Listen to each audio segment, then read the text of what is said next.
who remain in town seek relaxation by patronizing the fashionable boîte. They get their exercise tangoing and listening to gypsy waltzes which offer no escape from the heat.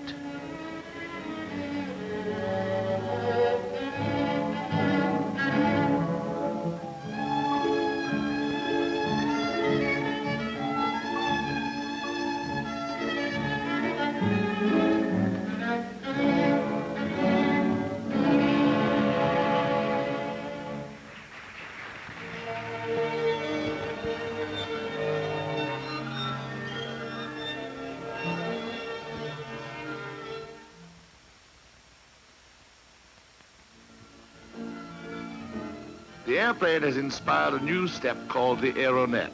Spectators find it exhilarating, in spite of the fact that they themselves are grounded. They like its takeoff, its gliding, its swaying, its defiance of gravity.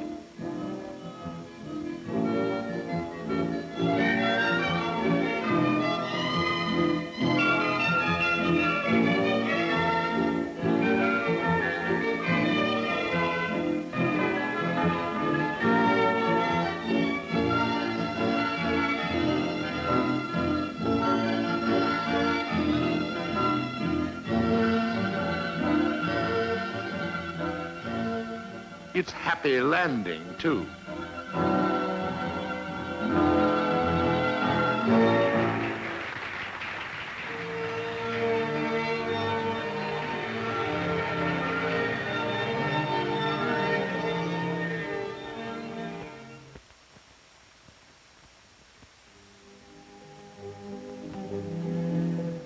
The effects of a string ensemble on a lonely heart are clearly indicated.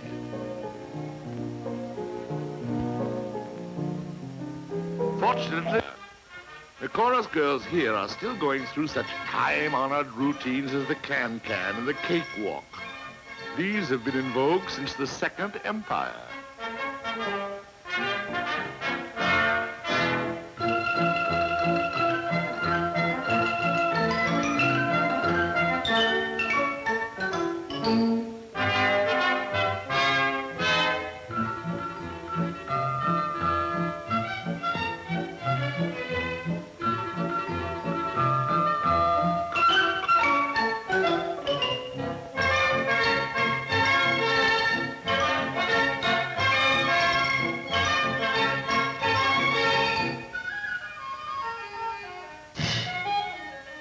The amusements of Paris are of all kinds, physical or intellectual. Here, for example, a sister team at a music hall. Please note their agility and fragile charm. The program proclaims them a veritable vision of classic beauty. Herewith, the Tumbling Juliets. This is strictly a family affair. They seem to be throwing quite a party.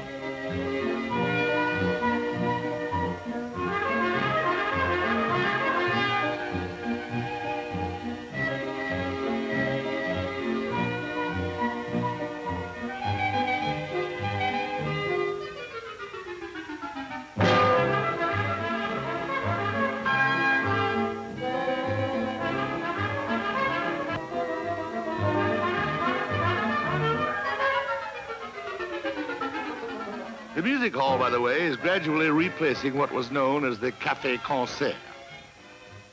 This is Mayall singing with Oudard.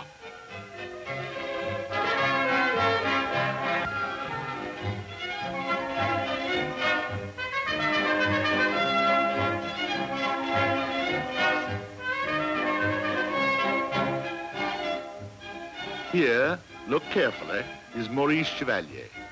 Not yet singing Louise, but already the possessor of a lower lip that is beginning to protrude. Encouraged by the famous Mistinguett, Chevalier is doing an imitation of Mayall.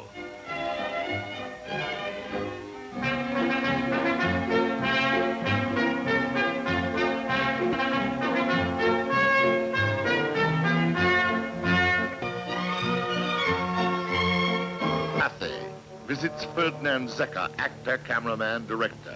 Pathé, a rash pioneer, is even filming actual news events.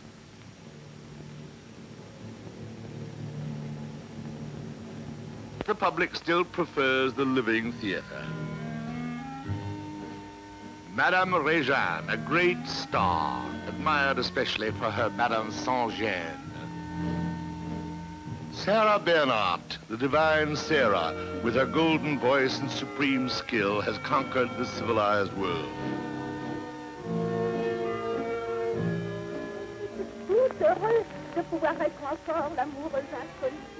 On her estate at Belle Epoque, Bernhardt gives a recitation for some friends.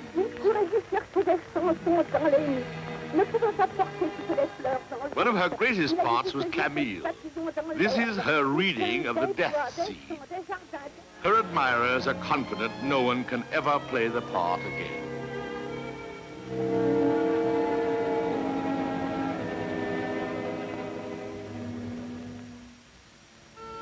Bernhardt's favorite modern playwright is Edmond Rostand, author of L'Aiglon and, of course, Cyrano de Bergerac. Georges Courteline is the most popular comic dramatist.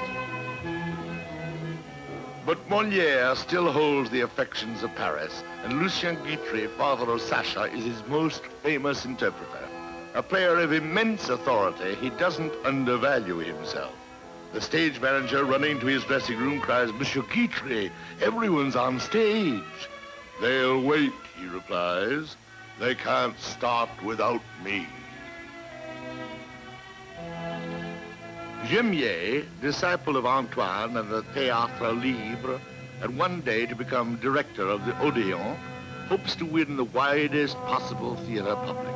He heads a traveling theater, the theater of the people, and tours the provinces, playing his classic roles in a tent.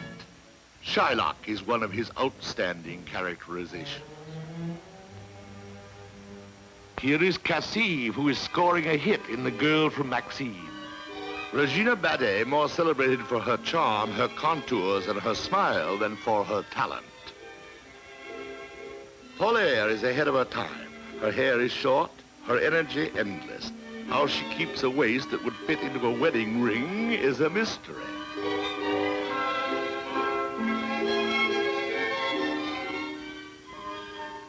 Colorful Cécile Sorel is destined to become a French institution. In the open air, we again encounter the tragedian, de Max, noted for his ability to read poetry. Mounet-Sully is more than an actor. His audiences at the Comédie are his subjects, and he rules over them like an old-fashioned king who could do no wrong. He is playing the final scene in Oedipus Rex. As is plain to hear and see, his is the grand style.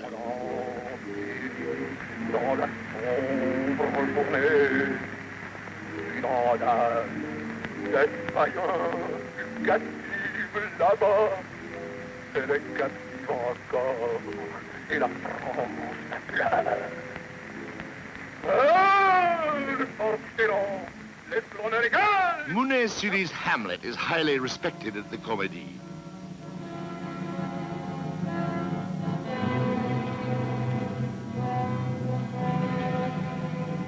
Paul Mounet-Sans's latest work has opened.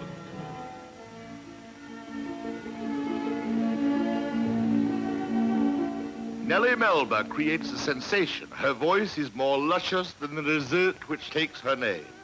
Caruso, well-fed, bursting with vitality, has every reason to smile. He is acclaimed everywhere.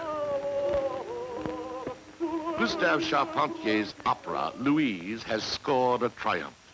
Having written of Montmartre and misery, he is feted in the National Temple of Music. The opening of the small French artists is one of the season's major events. The hall, as being official, is resolutely unoriginal. The president, as usual, is on hand to welcome, approve, and compliment. His own picture has been painted by Bonnard, an ardent enemy of the Impressionists. This portrait of George V, King of England, also confuses painting with photography. The younger artists protest. The reaction against academic art is violent, but the rebels gain strength. Sculptor Auguste Rodin, famous for his thinker and the kiss. He has not followed tradition, he has created one. From the heights of his home at Meudon, he looks down on the city which for so long ignored him. Auguste Renoir, one of the greatest impressionists and one of the most ardent and sensuous of modern painters, is now growing old. Although he so suffers from arthritis, he can scarcely hold his brush, he continues to paint with the suppleness and vigor which distinguish his work.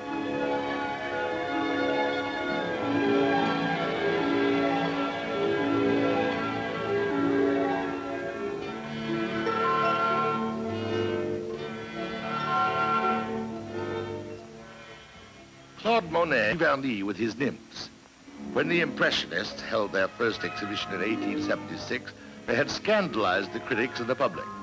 The Impressionists, they had said, see only what others do not see. But the Impressionists have triumphed. They have taught people to see differently. The painter, says Monet, is only an eye, but what an eye.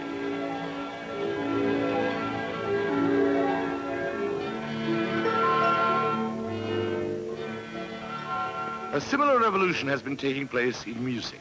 Claude Debussy's Pélias and Melisande has been jeered by audiences preferring Gounod and Massenet.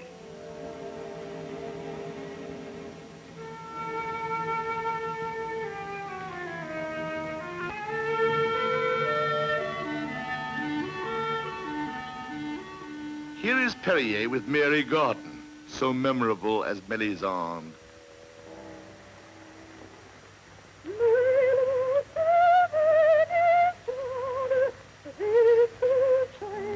It doesn't matter that a few conservatives laugh so heartily. The true connoisseurs understand and applaud. They know history will repeat itself and that tomorrow Debussy's music will be acclaimed. Early in the morning, in the parks of Paris, you could sometimes see a lonely figure deeply considering man and his destiny. Like so many of the rising generation of musicians and painters, the newer writers and philosophers are ignored by the masses. No one turns to look at the celebrity of tomorrow. This, however, is André Gide, meditating at Butte-Chaumont. Gide's answer to the diehards is, we are about to enter and conquer new fields. Walking in the Luxembourg Gardens, Gide meets Paul Valéry, a poet as yet little known.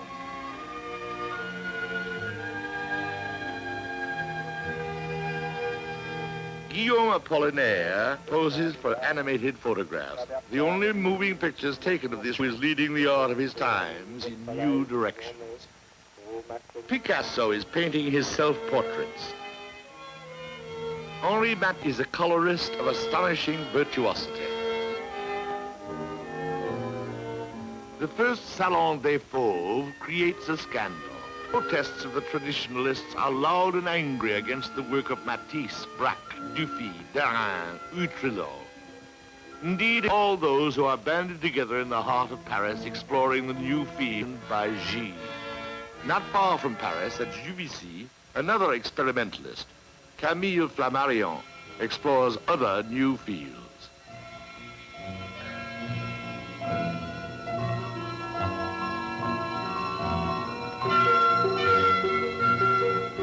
He is popularizing the science of astronomy and developing public interest in the study of the universe. A sensational announcement is made. Paris will see an eclipse of the sun. The Place de l'Opéra is suffused with an eerie light. There are those who see in this phenomenon an omen that the end of the world is approaching. This eclipse will be forgotten. But aviation will really put an end to the world as it was. In 1912, this modern Icarus, a tailor by trade, designs an elaborate costume to sustain him in the air. At dawn, he goes to the first tier of the Eiffel Tower. A few spectators are on hand to watch him.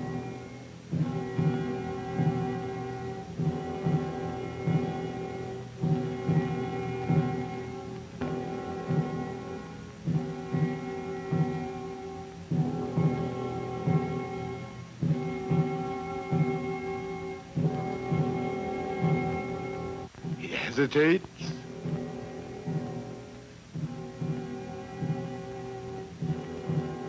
Finally, he jumps. His body makes a hole almost 6 inches deep at the foot of the tower. They carry away the remains of this premature birdman. But others have been luckier in conquering the sky. In 1909, Blériot has successfully completed the first flight across the English Channel.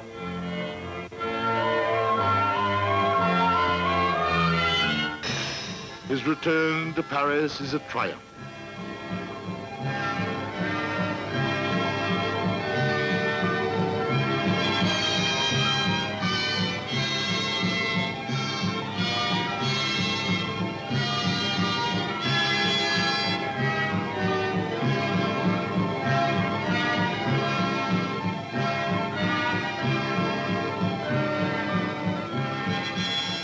President Pallier hails this miracle of the century. What an irresistible force for peace, says he. All the people of Europe are neighbors. All the countries of the world will be friends. The peace conference at The Hague promises an era of goodwill. War seems safely outlawed. The rulers and their statesmen set out on their travels. Here is Alfonso, the young king of Spain, with his retinue. In Berlin, King Edward VII meets his nephew, Kaiser Wilhelm II.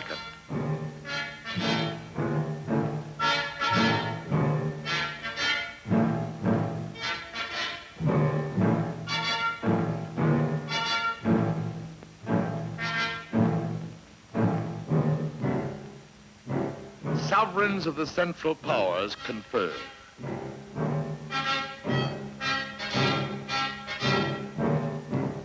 Monsieur Pallier offers his arm to the most peace-loving queen in the world, Wilhelmina of Holland.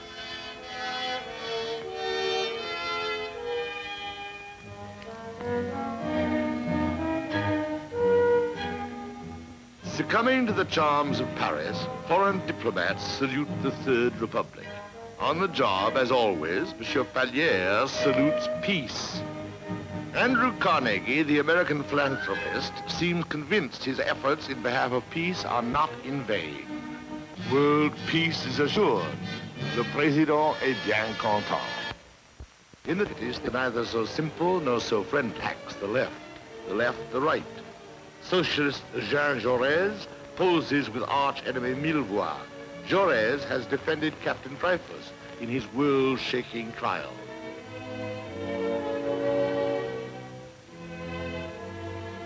Delcassé and Aristide Briand. A promising young deputy, Marcel Cachin.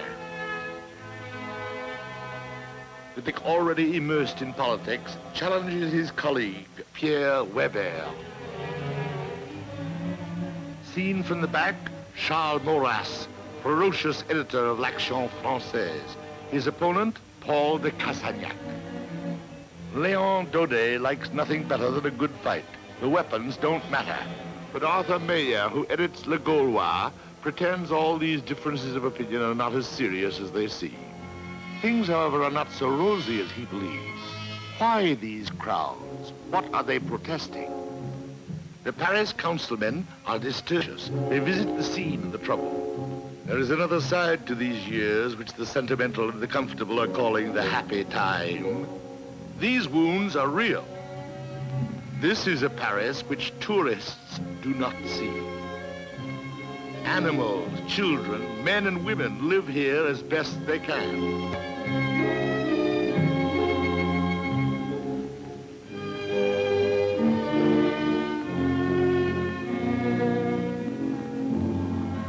The councilmen are forced to realize that such a life is a living death.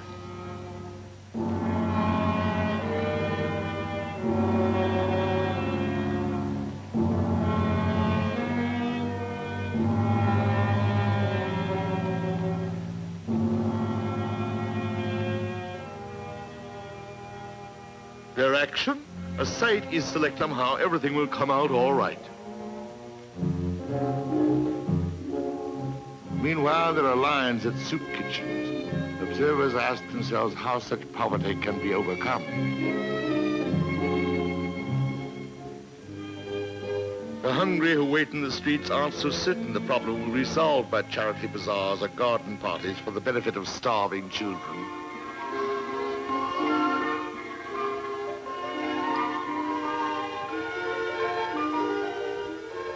They aren't certain either that the poetry of Jean Écart appealing for sacrifice will dissolve the misunderstanding between capital and labor. The red herring of the day is anarchy. Whenever demonstrations are held, they are denounced as foreign propaganda or a radical conspiracy. A non-commissioned army officer convicted of un-French activities is publicly broken. His humiliation is complete. Even watching it is painful.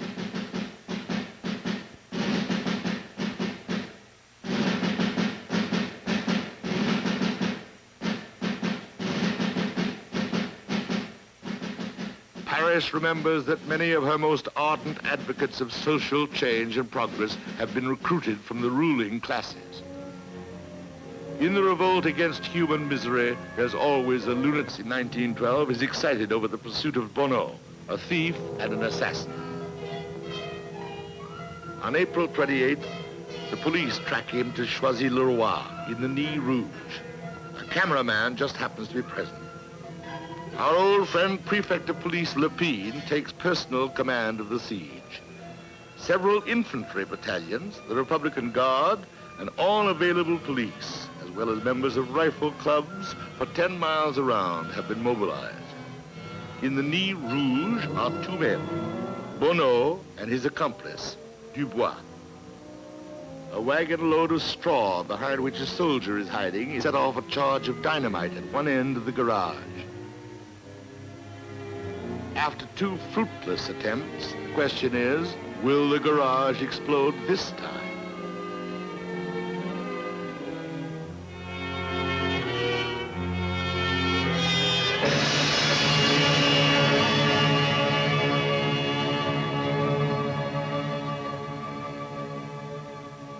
The crowd, gathered at a distance, breaks through the police lines. Bonneau is fatally wounded. Dubois is killed. The curious ransack the Nez Rouge.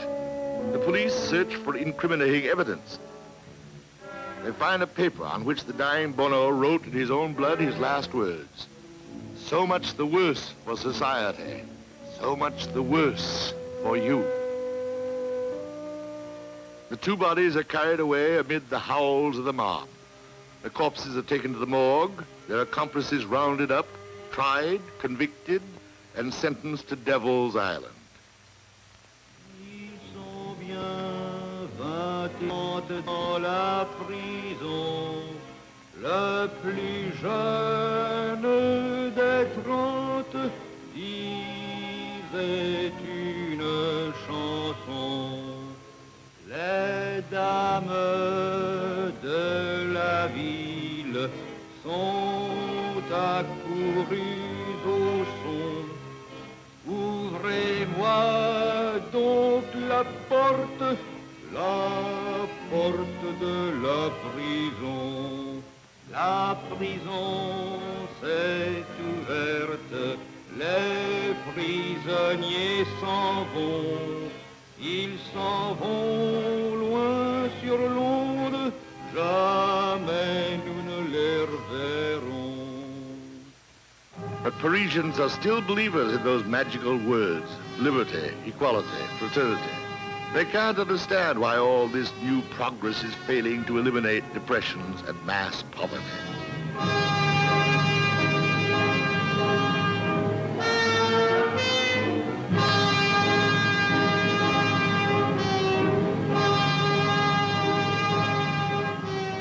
Hard-working men and women who are neither anarchists nor communists complain they aren't adequately protected against industrial accidents, explosions, fire.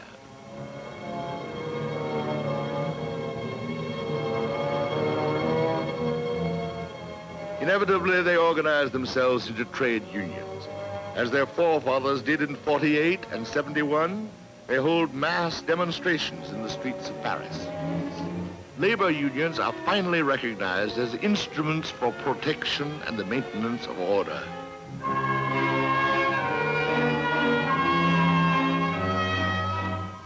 Union members move into vacant apartments with the help of their friends.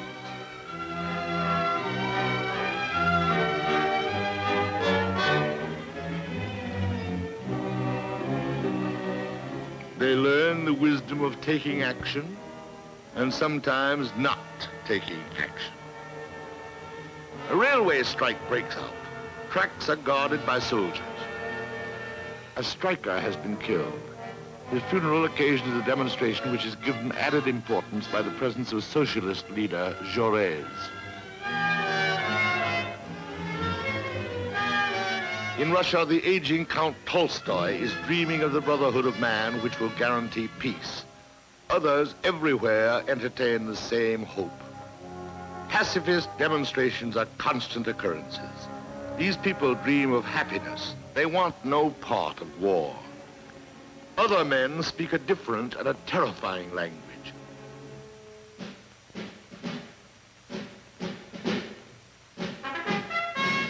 Paul Déroulède exhorts his countrymen to think of coming battles.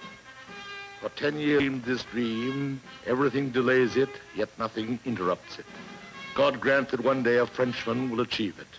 As for me, I only sound the call to arms. But it is not through cowardly egotism that I withdraw my arm from the oar. 1,000 oarsmen stand ready for the task. As for me, I only sound the call to arms.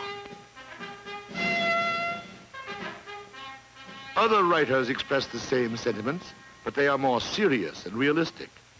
Maurice Barrès, standing before the Strasbourg reminder of French defeat in the Franco-Prussian War, appeals to the pride of the army. Officials and industrialists see eye to eye. Monsieur Michelin establishes a prize for the best military plane equipment. Where are the dreams of peace? An inventor, Monsieur Turpin, perfects belenite, a chemical with extremely satisfying and encouraging results. A small cannon is fired from the Eiffel Tower. Does it signal that the happy years are over? Monsieur Fadier is now in his 70s. He goes hunting at Rambouillet for the last time. At the same time, elsewhere, a less kindly man examines his gun sight. Kaiser Wilhelm also goes hunting, but he's after bigger game than Monsieur Fadier's few birds.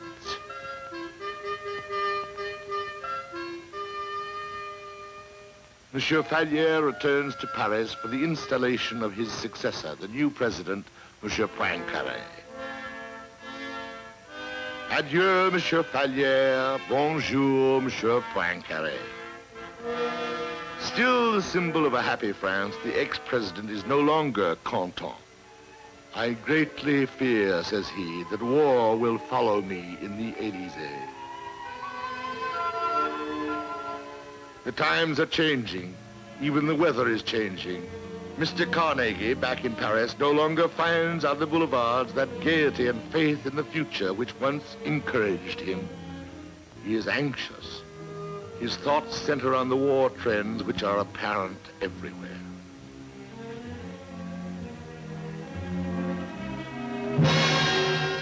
Riots, revolutions, minor battles, the first storm signals in Portugal.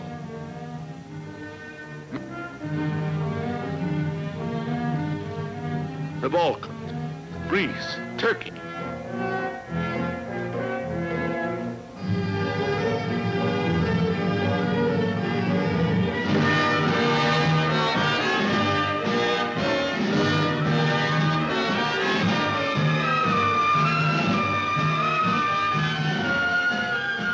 The new president has less time than his predecessor for social functions. He reviews the troops.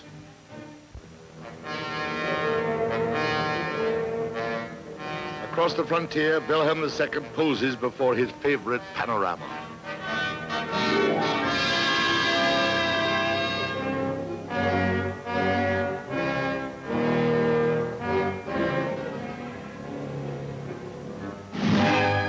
The huge official reviews attended by all the military attachés, future enemies or future allies, still resemble peaceful parades.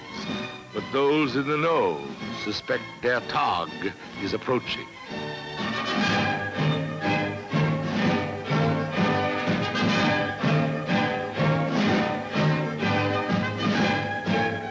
The fateful summer of 1914 has overtaken Paris and the world. President Poincaré accompanies the British sovereigns leaving the Élysée after a state visit. Self-bound for Russia with President of the Council Viviani. England, Russia, and France are now allies.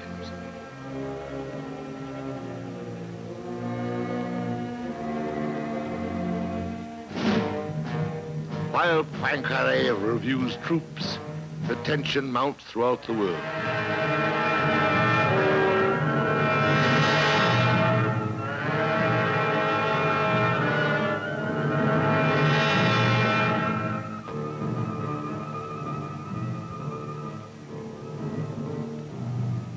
New recruits arrive in France.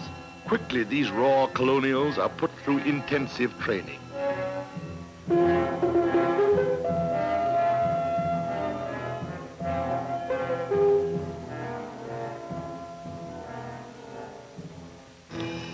Beyond the Rhine, they are playing the same dangerous game.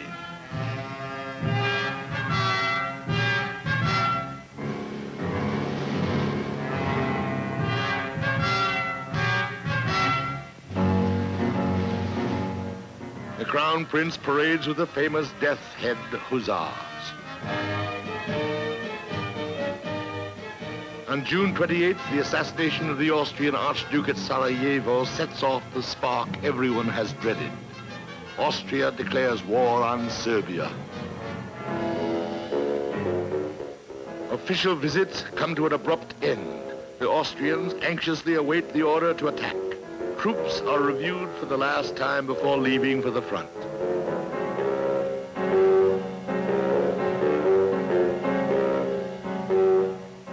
In St. Petersburg, great crowds mass in the square before the Tsar's palace. These people, like the people everywhere, may hate war, but they have little to say in the final decision. The attention of the world is on the imperial palace. What will the Tsar do?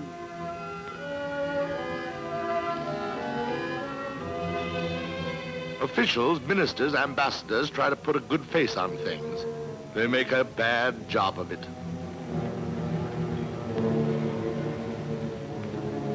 Izvolsky, the Russian ambassador, has his last meal with his family in the garden of their Paris residence. The world has only a few more moments of peace to enjoy. The sun sets for the last time on a peaceful Paris. It is the evening on which Jaurès, the socialist, will be assassinated. The morning of August 2nd, 1914, fate still seems to hesitate, and suddenly on the walls a notice.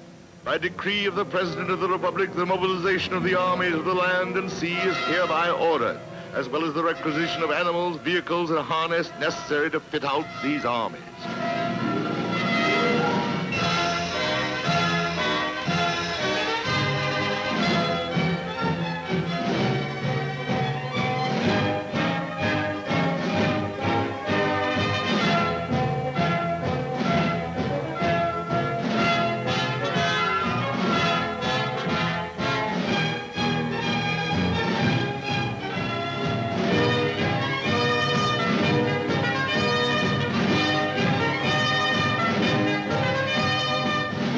Everywhere in Europe, at the same moment, men are on the march.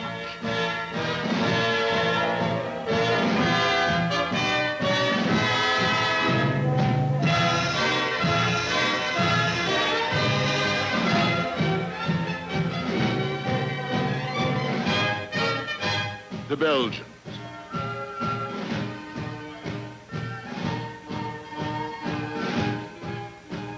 Kingsley.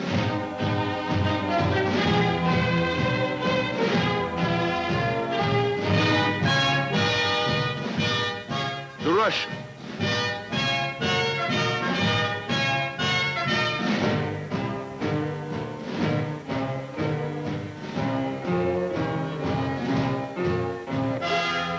The train which takes these Russians to the front receives a blessing.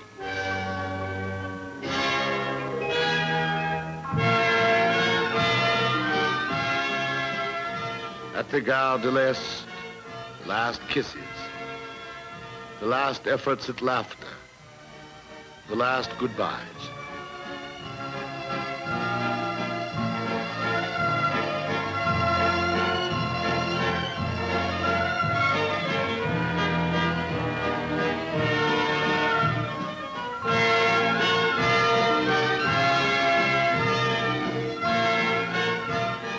Even as they say farewell to one another, they are also saying goodbye to those peaceful, those carefree years.